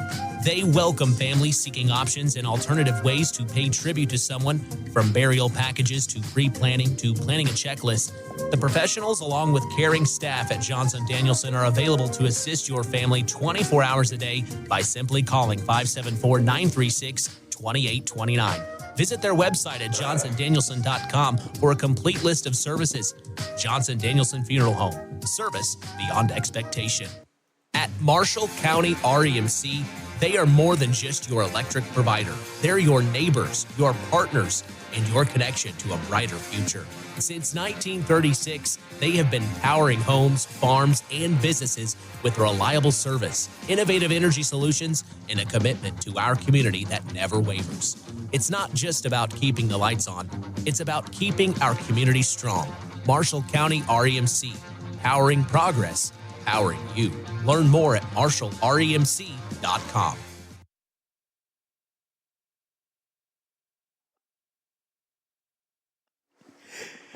And it's time now to announce this week's Tony the Boss Ross Athlete of the Week. It's given in honor of a longtime Marshall County and Max 98.3 broadcaster who died suddenly a year ago. Legacy of dedication to his craft, his work ethic, devotion especially to the athletes and coaches in the area will never be matched, and that's a legacy we try to honor each week with this award. And we'll tell you who that winner is right after this word from Johnson Danielson Funeral Home. Johnson Danielson Funeral Home has been established in the community of Plymouth since 1879, and its staff is committed to providing care that goes beyond the expected in serving today's families who call Marshall County their home. They welcome families seeking options and alternative ways to pay tribute to someone, from burial packages to pre-planning to planning a checklist. The professionals, along with caring staff at Johnson Danielson, are available to assist your family 24 hours a day by simply calling 574-936-2829. Visit their website at johnsondanielson.com for a complete list of services. Johnson Danielson Funeral Home. Service beyond expectation. This week, our Tony the Boss Ross Player of the Week is Madison Mishler, a soccer player at LaVille High School. She had a hat trick, 3 goals this week on senior night against Riley. So congratulations to Madison Mishler, LaVille soccer player. And she will receive a certificate, a history of the award, and a T-shirt to commemorate that achievement. We'll also have her on, hopefully, next week's Saturday Morning Coaches Show. She'll be eligible for our Tony the Boss Ross Max 98.3 Athlete of the Year Award that we will give away later this spring. That carries a plaque and a college scholarship, compliments of Max 98.3 and Johnson Danielson Funeral Home. It's the Tony the Boss Ross Max 98.3 Athlete of the Week, brought to you by Johnson Danielson Funeral Home of Plymouth. Well, that's going to do it for another edition of the Saturday Morning Coaches Show. Thanks for sitting in with us. A couple of programming notes coming up on Thursday. Football weekend starts here on Max 98.3. We have our, well, I guess you could call it scouting report show. Thursday Night Lights, we'll talk to all the football coaches. They'll give us a rundown on their opponents for Friday night. And then our Friday night game of the week, we are back at Plymouth as Mishawaka comes to town for an NLC matchup.